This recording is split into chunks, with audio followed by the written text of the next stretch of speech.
Oke, halo, selamat siang semua. Teman-teman semua, terima kasih sudah hadir di sesi sekarang. Perkenalkan, saya Ilham Ferry, yang bertugas atau yang host pada acara sore hari ini.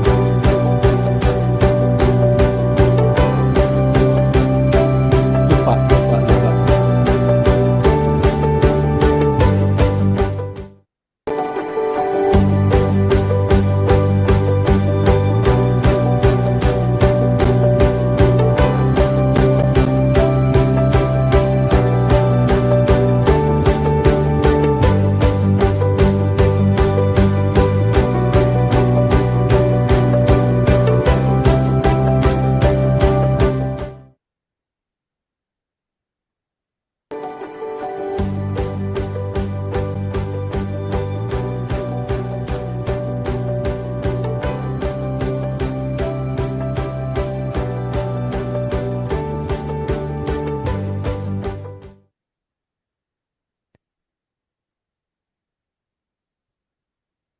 Oke, halo semua, selamat siang. Perkenalkan, saya Ilham Ferry yang sekarang ini akan menjadi host untuk sesi kita pada siang hari ini. Semoga masih semangat ya karena udah jam siang nih, jam jam rawan ngantuk. Mungkin kalau belum makan bisa makan dulu, yang lapar. Oke, untuk sekarang saya akan menjelaskan host rules-nya terlebih dahulu. Pertama, jika ada Bapak Ibu atau teman-teman yang ingin bertanya, bisa langsung menanyakan pertanyaannya di fitur Q&A. Nanti di akhir ketika sesi tanya jawab berlangsung, saya akan pilih pertanyaan yang paling banyak vote-nya atau yang paling menarik seperti itu. Lalu untuk speaker kita kali ini namanya Mas Genta Wibowo. Tadi saya coba panggil Pak, dia nggak, beliau tidak mau. Jadi Mas Genta yang akan membawakan topik The Evolving Role of QA from Testing to Leadership and Career Growth in the AI Era. Beliau ini merupakan tester yang sudah lama berkecimpung selama 10 tahun dan saat ini menjabat sebagai Head of SDET di Dana Indonesia. Sebelum di Dana, beliau telah memegang peran leadership di Bukalapak dan Busy Indonesia serta memiliki pengalaman di organisasi global seperti Samsung Research dan Gameloft. Oke, langsung saja kepada Mas Genta kami persilahkan. Ya, terima kasih Mas Ilham. Terima Iya, kasih Iska sudah memberi kesempatan buat saya terutama untuk bisa ya berdiskusi sama teman-teman semua di sini. Tuh. Dan dan aku sangat sangat sangat amazed ya sama Iska dengan segala apa yang sudah kita lakukan bareng gitu semenjak dari awal dan sampai sekarang. Jadi harapanku sih kita bisa eh, bikin lagi acara-acara kayak gini. So thank you udah kasih semua kesempatan yang aku dapat. hmm, Mas Yono tadi betul, saya sekarang di Dana setelah eh, banyak petualangan karir yang lain. Kenapa Dana? Ya, karena ada beberapa hal yang membuat saya memutuskan untuk di sana tentang tentang financial literasi di Indonesia, tentang financial inclusion, dan lain sebagainya. Kita punya 17.000 pulau, yang mana itu kalau kalau secara populasi ada 280 juta, dan kita punya target bahwa literasi finansial kita jadi 66% di tahun lalu, inklusinya juga sampai di 80%. Dan kita pengen membuat digital ekonomi kita lebih develop lagi, landscape-nya. Kita tahu bahwa target di diprediksikan di tahun 2050 Indonesia itu salah satu dari 4 besar negara yang memegang ekonomi di dunia. Jadi sampai kita untuk bisa sampai ke sana kita harus mempersiapkan apa yang harus disiapkan kita, baik digital ekonomi, juga tentang eh, digital financial dan literasinya. Jadi dan di 2030 Indonesia di project untuk bisa mencapai 340 miliar dolar in GMP, dan itu gede banget gitu untuk bisa kita cover gitu. Jadi misi di Dana itu ada tiga, terkhusus untuk safe tag-nya ya, sebagai yang paling dipercaya, yang paling user friendly dan juga paling accessible dari ujung ke ujung, ya, kayak gitu. So itu goal kita sih. Nah, yang aku pengen omongin di sini itu sebagai QA atau sebagai quality person, peran kita apa di sana gitu. Dari mulai dulu sampai sekarang harusnya di teknologi terutama karena kita berkecimpung di bidang teknologi gitu kan. Jadi aku mau ngomongin tentang evolving role di quality terutama sampai sampai hari ini. Kalau teman-teman ingat dulu mulai dari tester manual sampai kita punya automation, terus ada DevOps, sampai ke AI era yang sama sekali kita nggak bisa bendung dan itu harus kita jaga atau kita kita apa ya istilahnya kita manfaatkan kalau boleh dikatakan. Tapi sebelum sampai sana aku mau cerita dulu bahwa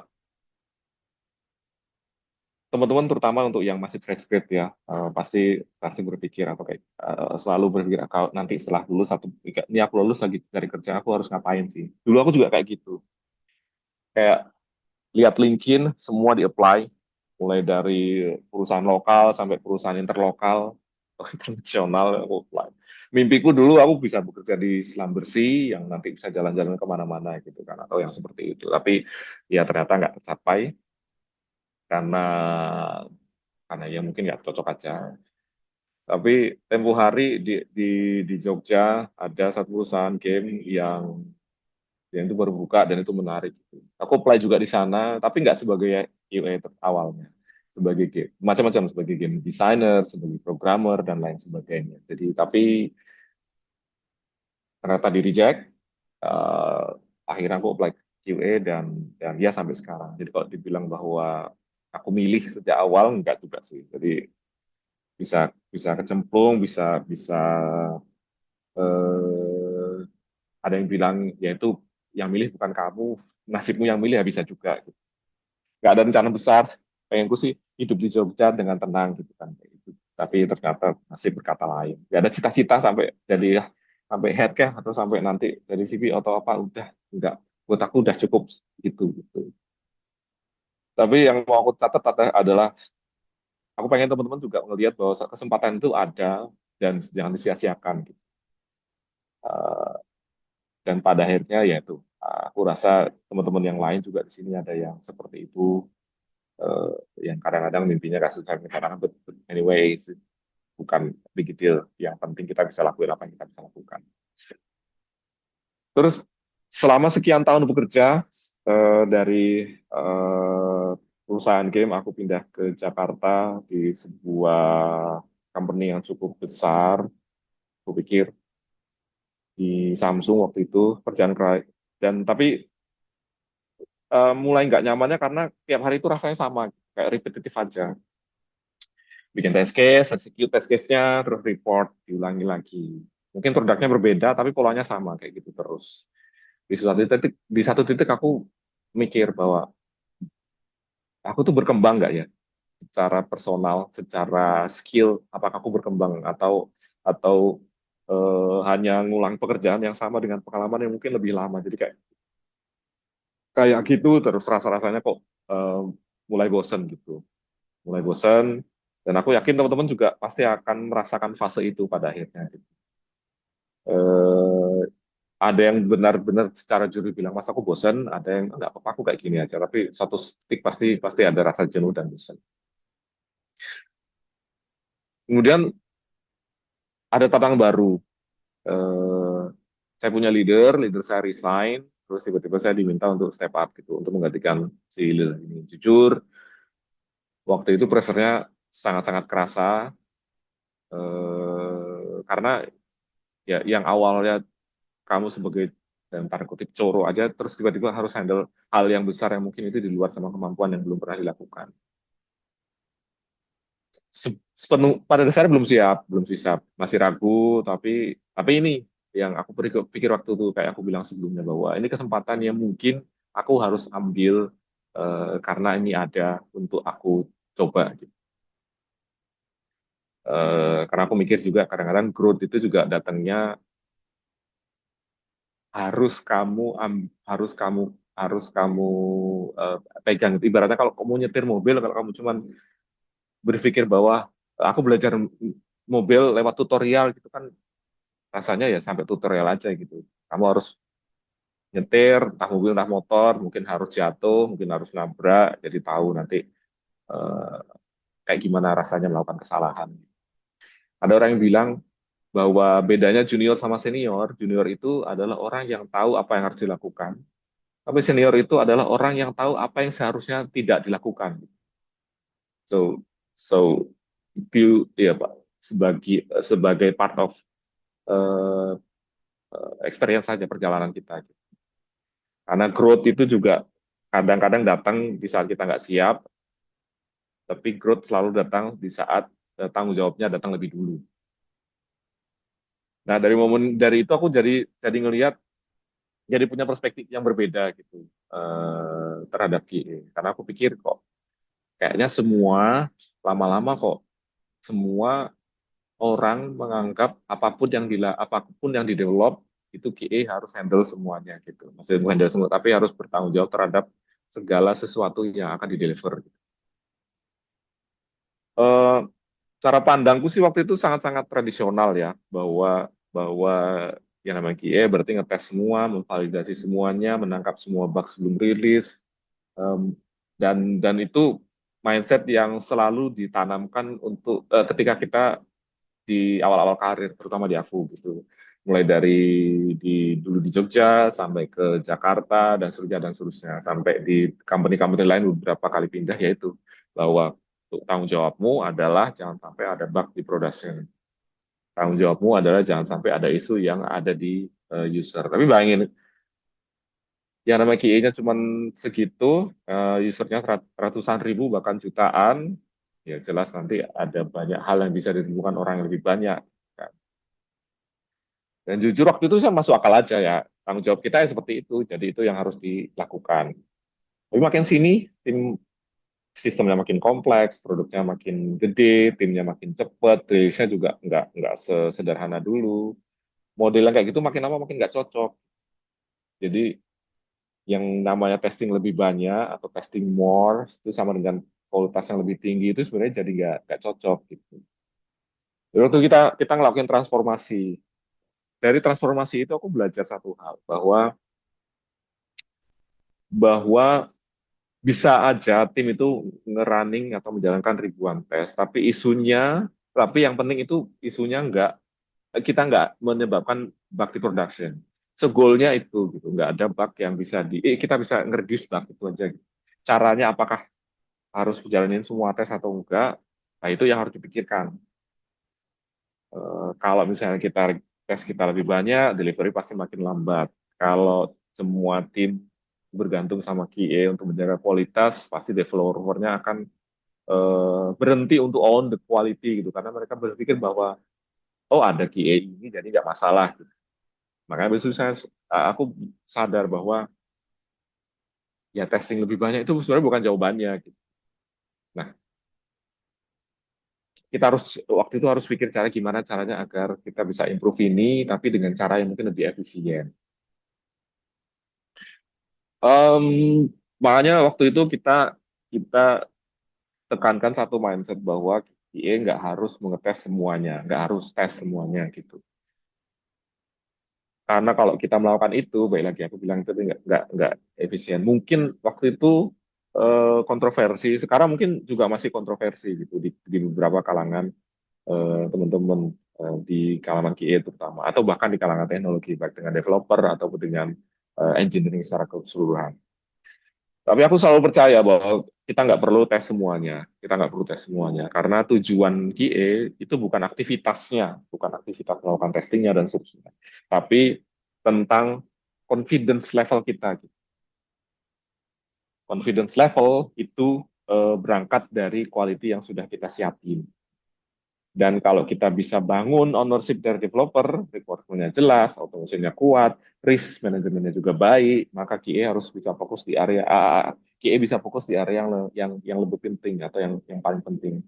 Bukan semua hal yang mau bukan semua dilakukan sama QA, tapi kita bisa lebih ke berpikir ke arah fundamentalnya. Bagaimana cara kita bisa deliver produk yang lebih baik agar kita punya confidence level yang tinggi untuk kita bisa mendelivery produk tersebut. Kayak gitu. Jadi itu awalnya di mana ada phrase namanya eh, quality is everyone's responsibility. Terus jadi ada pertanyaan, jadi peran kita apa gitu untuk membantu tim mendeliver dengan confidence gitu di QA modern kayak gini perannya apa gitu. Jadi bukan sekedar testing, tapi membantu tim untuk melakukan delivery dengan confidence. Alasan kenapa developer atau engineer itu butuh kita itu mostly atau most likely karena mereka nggak confidence dengan apa yang mereka buat. Jadi mereka butuh bantuan untuk kita review. Ibaratnya teman-teman, misalnya teman-teman masih junior QA gitu. Ketika teman-teman melakukan sesuatu, apakah itu bikin test case, apakah itu melakukan testing, pasti tanya ke senior apakah yang udah aku lakukan itu udah benar atau belum. Kita minta di-review pekerjaan kita. Itu tanda, salah satu tandanya bahwa mungkin kita belum confidence karena kita belum experience. Jadi bukan karena kamu nggak mampu, tapi karena kamu nggak confidence dengan apa hasil kerjamu. Kamu kok nggak confidence eh, karena ya itu tadi karena kamu nggak yakin dengan hasil kerjamu, karena kamu berpikir bahwa kamu belum senior itu, karena kamu berpikir bahwa kamu belum punya pengalaman yang sebanyak seniormu misalnya. Nah, level of confidence ini yang harus kita define bareng-bareng dan itu harus disepakati di dalam satu tim. Apakah kita punya bisa macam-macam, salah satunya mungkin oke okay, kita confidence kalau user journey-nya berjalan dengan baik, mesti secara flow main user journey itu berjalan dengan baik, itu kita confidence. Yang kedua, resiko-resikonya sudah kita tangkap dan kita pahami dan kita punya mitigasinya. Yang ketiga, ada quality signal yang jelas. Quality signal itu contoh salah satunya adalah apakah tesnya udah dijalankan seberapa dalam, apakah risiko testing dengan berbasis risiko sudah dilakukan, apakah unit tesnya juga dijalankan, itu salah satu quality system yang harus dilihat. Baru habis itu baru kita lihat bahwa rilisnya sudah siap atau belum. Kesiapan rilis ini juga bisa dilihat dari berbagai hal, kayak apakah servernya ready untuk di-deploy, apakah usernya juga sudah cukup ready, artinya mereka sudah punya edukasi yang baik atau enggak terhadap fitur yang akan kita rilis atau tidak gitu. Nah, itu jauh lebih bernilai daripada kita sekedar menjalankan test case yang kita test case sebanyak yang kita inginkan gitu. Karena yang paling penting, baik lagi, yang paling penting adalah confidence-nya. Kita yakin nggak dengan apa yang kita rilis, kita yakin nggak dengan apa yang kita deliver ke user terutama.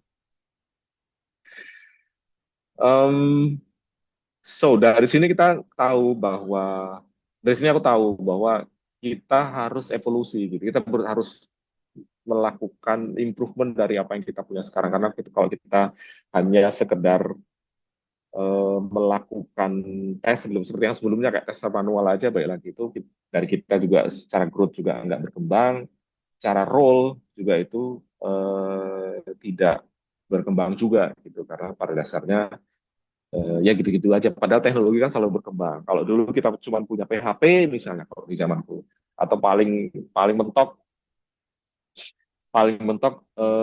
ke JavaScript. Sekarang sudah sangat-sangat banyak JavaScript aja, turunan yang sangat banyak, ada TS, ada Next, ada Vue dan macam-macam. Dan itu kalau kita hanya melakukan seperti yang dulu, jadi nggak ikut berkembang. So, peran QA di zaman sekarang itu kupikir bukan hanya sebagai gatekeeper aja, tapi menjadi partner eh, dari siapapun nanti yang bekerja di dalam tim atau di OS. Ada developer, ada produk, ada PM mungkin, UI designer dan sebagainya. Jadi itu ya kita kerja bareng untuk mendeliver sesuatu. Dari orang yang seharusnya yang pada awalnya harus mengecek semuanya menjadi orang yang membantu semua pihak membangun quality. Setiap function di dalam satu tim atau dalam satu OS itu harus punya responsibility terhadap harus punya responsibility terhadap quality di bagiannya masing-masing. Sebagai contoh, di tim produk dia harus menjaga kualitas dari plan yang atau fitur yang dia plan atau fitur yang dia rencanakan. Apakah research-nya sudah cukup, apakah requirement-nya sudah baik, apakah goal atau matrix yang akan diukur nanti juga sudah siap. Dari UI itu juga dia punya kualitas yang harus dia jaga. Apakah desainnya sudah memenuhi standar yang sudah mereka define? Apakah user experience yang mereka juga sudah research atau belum, dan seterusnya. Di developer juga, apakah code mereka sudah sesuai sama coding standar yang mereka set up? Apakah code mereka sudah baik dari sisi performance-nya, baik dari sisi connection ke berbagai macam tools yang mereka pakai, ke database, ke ke QE system, ke gateway, ke load balancing dan segala macamnya. Nah itu responsibility-nya macam di masing-masing function ini, tapi perspektifnya sama bahwa kita harus mendeliver suatu produk dengan kualitas yang sangat-sangat baik sampai kita confidence untuk mendelivernya.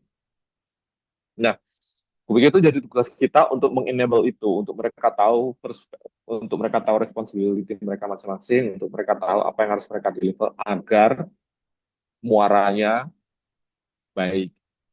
Karena masing-masing kan pasti punya eh, kontribusi yang kalau salah satu atau salah dua dari kontribusi itu tidak tidak memenuhi standar quality masing-masing, itu muaranya juga nggak seperti yang kita harapkan tadi. Confidence-nya juga akan turun dan berkurang.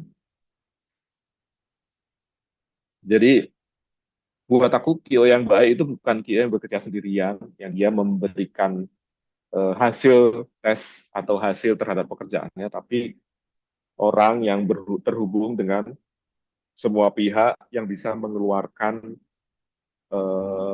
yang bisa membuat mereka punya perspektif bahwa mereka sudah mendeliver tas mereka dengan kualitas yang paling baik yang mereka bisa lakukan. Menurutku itu. Jadi itu yang namanya uh, quality as a enabler.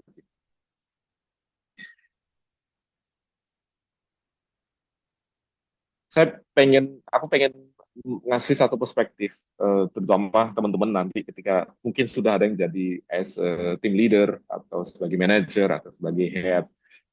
Mungkin ada yang punya punya pandangan yang sama, mungkin tidak. Tapi aku pengen ngasih satu perspektif bahwa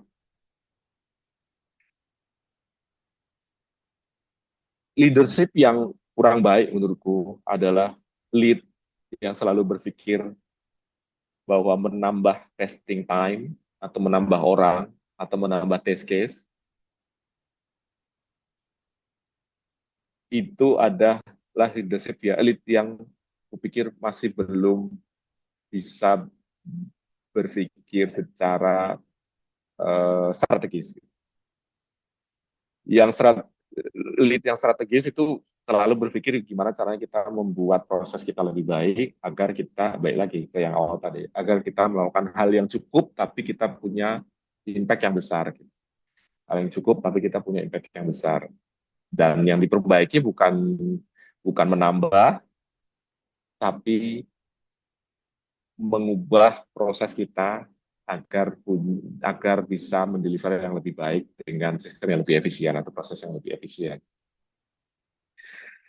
Um, karena aku sering melihat itu gitu, aku sering melihat beberapa lead atau beberapa anak atau beberapa tim, terutama di quality yang berpikir misalnya, oh ini nih di bulan lalu atau di tahun lalu kita selalu sangat sering atau kita punya bug yang cukup besar atau kita punya insiden yang cukup banyak di tahun lalu. Terus gimana caranya agar kita bisa memperbaiki itu ya? Gimana caranya agar kita punya bug yang lebih sedikit? Gimana caranya agar kita punya insiden yang lebih sedikit? Oh, tambah orang aja mas.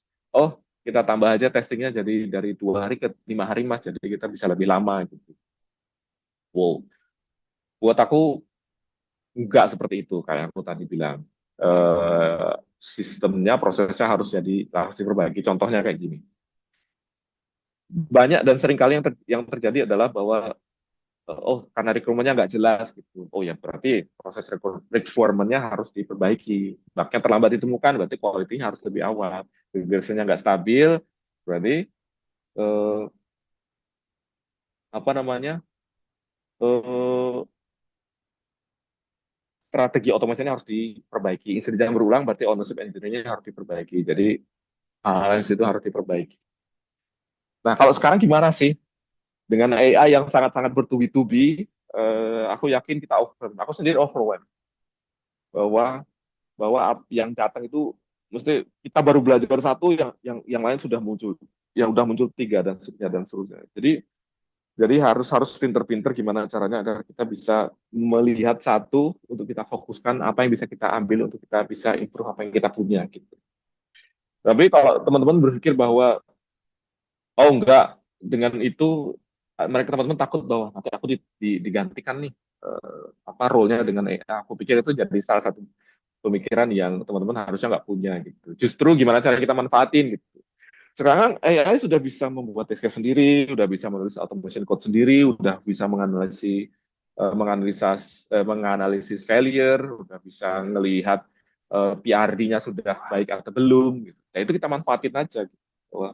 Bahwa itu kita bisa bikin tools untuk melakukan itu semua, tapi selebihnya kita yang kontrol. Ibaratnya kita sebagai senior SDET atau senior QA kita punya AI agent sebagai junior, jadi kita kontrol apa yang mereka bisa lakukan dan apa yang mereka bisa deliver. Jadi kalau aku mau boleh ngomong nih secara secara gamblang atau secara bahasa Inggrisnya secara langsung, kalau teman-teman value teman-teman itu menulis test case dan melakukan tes, teman-teman akan ya siap-siap untuk kehilangan pekerjaan. Karena pekerjaan level dasar itu akan lebih murah dan lebih cepat dengan AI. Jadi pertanyaannya apa? Value apa yang teman-teman bawa selain eksekusi? Nah itu yang harus kita jawab bareng-bareng. Karena buat aku masih ada yang nggak bisa digantikan dari AI.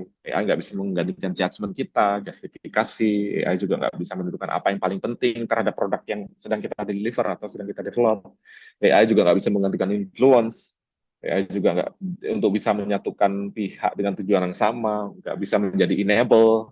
AI nggak bisa menggantikan leadership. So itu yang harus kita punya gitu untuk membangun arah, ownership dan perubahan. AI bisa menghasilkan output, tapi manusia yang membangun trust. Karena trust itu salah satu yang penting dari quality. Produk dengan quality yang bagus, itu trust dari user itu tinggi. So, ada 3 mindset uh, uh, di era AI ini yang harus dipunya untuk quality team agar uh, agar teman-teman punya perspektif yang cukup cukup jelas gimana cara kita tetap relevan, gimana cara kita tetap uh, dibutuhkan dan gimana cara kita tetap bisa kontribusi di di organisasi terutama. Ada 3 mindset dan kupikirnya lebih dari sekedar tools itu hal yang bisa kita pelajari dan hal yang bisa kita pakai demi menunjang mindset ini.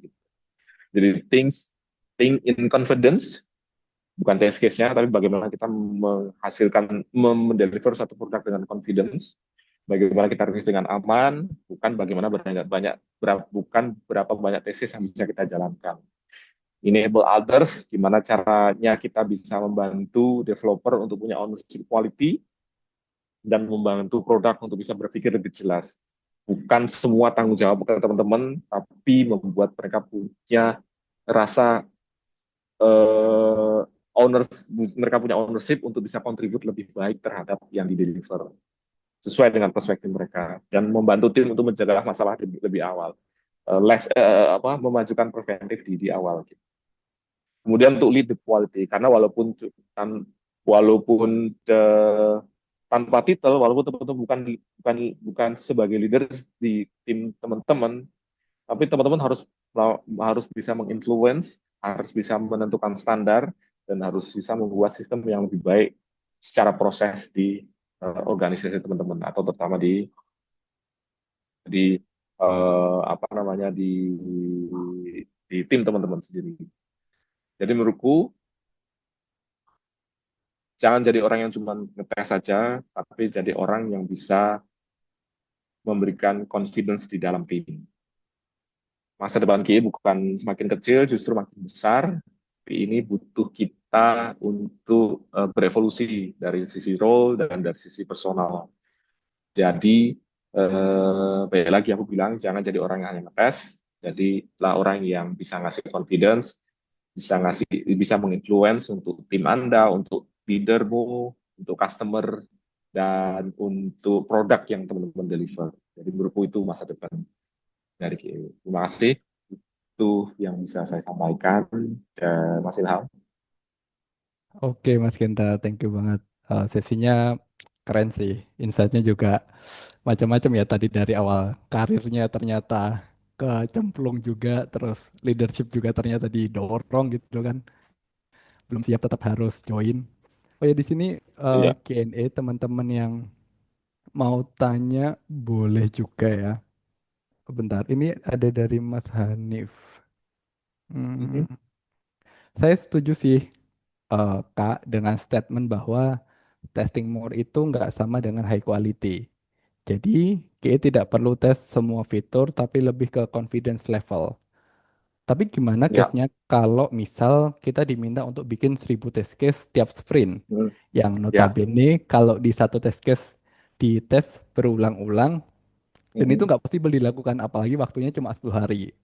Iya. Apalagi pakai agile. Wah ini kayaknya banyak sih yang Iya. ngerasain ini. Nah Iya. kalau in discuss ke atasan, atasan Mhm. minta data. Jadi menurut Mas Genta, data Mhm. apa yang perlu di-show ke atasan kalau ada Mhm. case kayak gini? Belum lagi Iya. kayaknya cuma solo atau cuma berdua. Waduh. Iya. Berat. Iya. Iya. Hmm. Iya. Iya. Kalau aku kepikir gini, jadi teman-teman harus berpikir strategis. Maksudnya strategis itu